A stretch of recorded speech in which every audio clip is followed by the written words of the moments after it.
नहीं तेरा ओ जियादा चांद तारो अपनी रंगत पान मेरे आका को देखोगे चमक न भूल जाओगे हरा गुंबद जो देखोगे जमाना भूल जाओगे।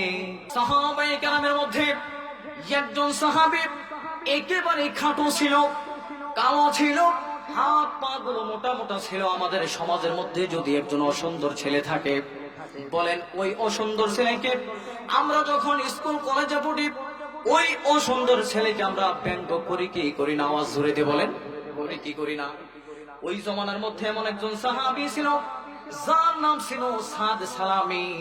একজন সুন্নতের জন্য নবীজি যতগুলো সুন্নত প্রেরণ করেছেন, নবীজি যতগুলো সুন্নত বলেছেন, এই খাটো সাহাবী, একেবারে কালো সাহাবী, হাতগুলো মোটা মোটা, একেবারে বেটে সাহাবী।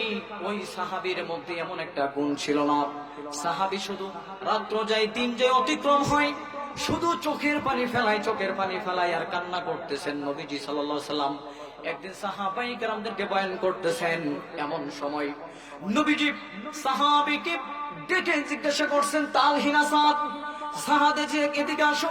নবীজির সাহাবী সাদ সালামী নবীজির কাছে গেছেন, যাওয়ার পরে বলতেছেন, সাদ রে, আমি নবী মুহাম্মদুর রাসূলুল্লাহ সাল্লাল্লাহু আলাইহি ওয়াসাল্লাম, তোমাকে যখন আমি ডাকলাম তুমি দেখি চোখের পানি ফেলো, মসজিদের কোনায় বসে কান্না করো, বামে ডানে পিছনে বসে কান্নাকাটি করো, কেন করো সাদ? বলো, ঘটনা খুলে বলো।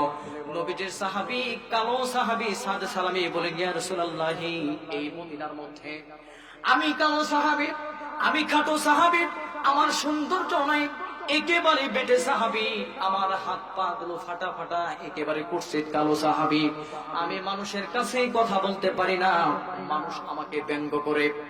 অতএব নবী, আমার এই মদিনার মধ্যে যারাই আমাকে মহব্বত করে ভালোবাসে, তারাই আমার ব্যাপারে বিবাহের প্রস্তাব দিয়ে দিল। আপনি নবী বলে দিয়েছেন বিবাহ করা সুন্নাত, সুবহানাল্লাহ বলে। অতএব আমি নবী সালামি যদিও বেটে হতে পারি, খাটো হতে পারি, কালো হতে পারি, কিন্তু নবী আমি মনে হয় না আমার একটা সুন্নত আমার জীবনে বাদ গেছে।